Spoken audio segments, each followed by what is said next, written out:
Okay, well, tell us, you've got an event coming up. We do. Tell us about this event that you have planned coming up in just a very few short weeks. A few short weeks, November 10th, actually. The event is being called the Save a Hero Benefit, and it will take place at Old Bethel United Methodist Church, which is located at 7995 East 21st Street, which is at the corner of 21st Street and Franklin Road on Indy's east side. The doors will open at 6:30 and will feature 4 live bands. The music and entertainment will start promptly at 7 p.m. We also plan to have a silent auction. We'll be offering refreshments and a time to meet Ronnie's family and all of the bands. We'll have CDs and some other items. We'll be signing autographs, taking pictures, doing a lot of that kind of stuff for the attendees to meet all of the bands, the family, everyone who's been there, who's helped organize this event and be a part of it. What are your goals for this event, and what do you hope to accomplish by having it? Well, the most urgent need, of course, is to help Ronnie in any way that we can, and we would have loved to have had 6 months to plan this event. Sadly, there just isn't that much time. We had to move quickly, and we're very thankful to those who have been able to step up and help us with that. But we want to help out financially. Right now, neither Ronnie or Gayla are really able to work because they're both basically dealing with his medical situation, as I said before, 24 hours a day. So their biggest need is a financial need. It's a financial need, and then secondary to that, as I said, is helping them to navigate the waters, if you will, of getting him to the people that can help him best medically.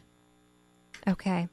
And how far along are you in reaching that goal? I mean, have you been able to, I know you alluded earlier to making a few connections there. Could you elaborate on that a little bit? Sure. We actually, one of our group members, our team members, if you will, is a retired Marine Corps veteran himself, served in Iraq and has served in Beirut and all around the globe.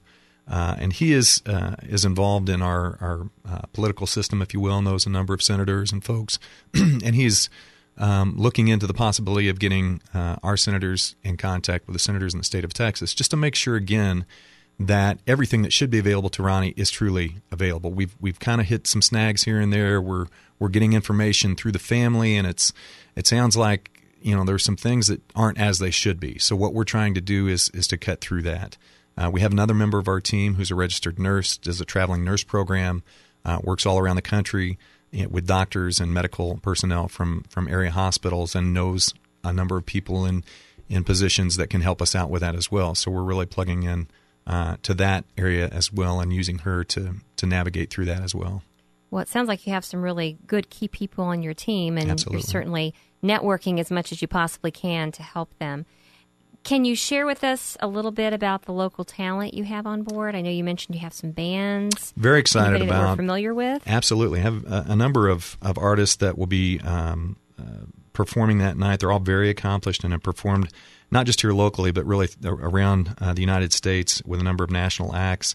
We'll kick things off with Pastor Rose herself. I think you touched on it. The Delgado family is originally from the East Coast, but they've kind of scattered throughout the country, and Rose has performed around the country. She'll be with their Church on the Word, with their praise team. We'll also have poet, author, and musician Luke Austin Doherty. I know that you've worked with Luke in the past. And Luke is a really soulful guy and has played nationally at Klipsch Music Center, has opened for a number of acts out there, and has performed throughout the Midwest. He's also an author and a poet and does just a lot of really great things. He's a good guy. Amanda Swanson is a very dynamic singer and winner of the recent Shine Factor competition that was held here locally. She actually opened this summer for Sanctus Real and David Crowder Band, so Amanda will be with us with her band. And then lastly, we'll have pastors Nathan Gifford, Rob Whitlow, and the Church 52 praise team that have also performed around the country. They also will be featured at Converge 2013 with such artists as Chuck Denny, One Sonic Society, and Lincoln Brewster. And all these bands will, again, as I mentioned before, be hanging around after the concert to meet and greet the attendees and to spend time with them. How much does this cost? How much does it cost? It's a great question. The event itself is free. We simply ask for those who can't afford it to make a small donation as they enter as part of the love offering or by bidding on one or more of the silent auction items that we'll have during the event. If you can't afford a donation when you come, we still encourage you to come. It is a free event, as I mentioned. We would just love to have you show up, give your support to Ronnie and his family and to all the veterans. We picked this weekend because it is the weekend prior to Veterans Day. we just felt this was a great opportunity to honor all of our veterans, to acknowledge them, to acknowledge their efforts, to praise them for all that they've done in their years of service to our country. Well, and I'm sure if there are several veterans out there in our listening audience, and that would be a wonderful opportunity for them to come out and support a fellow patriot as well. We talked a little bit about costs, and you addressed it. It's free. Can people still help out if they're unable to attend? They can. We actually there's been a trust established in Ronnie and Gayla's home community. They did have a small fundraiser there, I think a bike ride, and there is a trust fund established. Is that right? Yes, they had a bikers run last weekend and raised funds for Ronnie there in Texas. But we do have you can visit Ron's Facebook page, Help Ronnie Delgado, and there you can click on www.caringbridge.org/visit/Ronnie Delgado. And you can, there's a trust account in his name there. There's the information about donating. All the information is provided on that page. Excellent.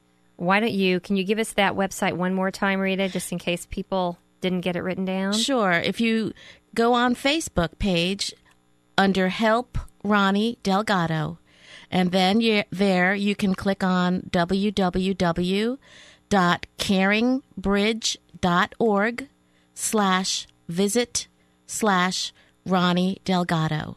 Excellent. Well, that sounds like just a really neat event with a lot of good talent. So I wish you both well with that. What does Ron think about all this?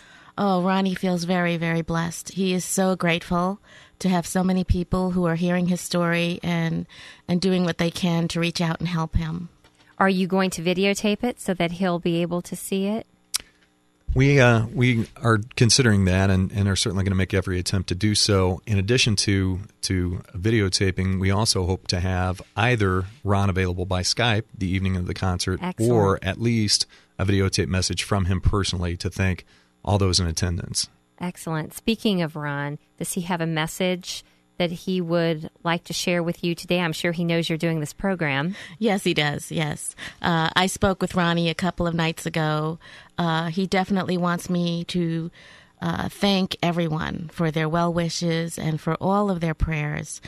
In his words, he said, "Thank you, Indianapolis, for your generosity and all of your prayers. I love you all." Wow. Very nice. Well, and we certainly wish Ron the very, very best. Thank you. And we wish you the very, very best with this benefit. The one thing I didn't ask you about was your silent auction. What kind of items do you have up for silent auction? Have you gotten that far yet? Well, I know you're pulling this together. We are pulling very this quickly. together. This has all come together really in about the last 4 to 5 weeks. So we're still in the process of working on that. We have a number of local restaurants who will be donating gift cards. We hope to have donations from our local sports teams, the Fever, of course, who we're so proud of, and their very much so. Recent championship, the Pacers, the Colts, the Indians, the Ice, and we have a number of other people that are putting baskets together of scrapbooking items, or Rita, as she mentioned earlier, is a cake decorator, and so she's going to offer her services to someone as a silent auction item. It could be a wedding cake, it could be a birthday cake, it could be any number of things, but the girl is very, very talented, and so that is going to be one of the really keystone prizes for the day. Excellent. Yeah. Well, again, so many good reasons to attend and for such a very, very good cause. Looking at the big picture, what does the family hope to accomplish through this event? I mean, I know it's more than just the financial end of things. Yes, it is. We also want to raise awareness of the importance of being an organ donor. Organ failure can happen to any one of us, and with the liver, Ron and many others just like him can regain the quality of life that they miss and deserve, and they should be able to have that. Do you have any idea what percentage of people currently are organ donors? I actually have been involved in organ donation for quite some time. I myself have tagged myself as an organ donor, as have all my family members. I've been affected by it on a personal level. the Shank family, which are some of my family. We lost a niece to leukemia a few years ago. Her brother was a bone marrow donor for her. And so I took it upon myself to really research this a great deal. And as to the percentage, it's relatively low. Almost 98% of our population have heard of organ donation, but very few actually act on the information once they receive it. Less than 30% of our population really are involved in organ donation. And it's really a fairly simple process to get involved. First and foremost, just make your wishes known to your friends, your family, your loved ones. It's very easy if you go into the BMV to renew your license. You can have them denote that on your license. Here locally in Indiana, you can contact the Indiana Organ Procurement Organization, or IOPO. And you can also contact the Central Indiana Regional Blood Center about being a blood or bone marrow donor. And any of these agencies really should be able to advise you or direct you if you have any further questions, either about live donation or after-death donation. Yes, and I know you can also go to organdonor.gov. Yes. And that's an excellent site for just taking you through the entire process. Yes, it is. And locally, you can go to your local library and your pharmacies. They also have leaflets there that are displayed, and also in many hospitals.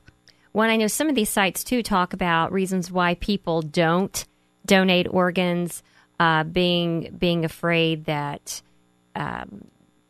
doctors will turn off ventilators more quickly if they're an organ donor. A lot of myths surrounding organ donation. So it's very important to get the facts. Absolutely. And certainly the facts are addressed at all of these websites. So if you're in the listening audience out there and currently are not a donor, we encourage you to check out those websites and consider becoming an organ donor and saving a life. Absolutely.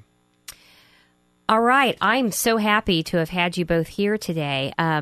Unfortunately, our show is about to come to an end. Is there a quick story that comes to mind about Ronnie that you'd like to share with all of us in closing?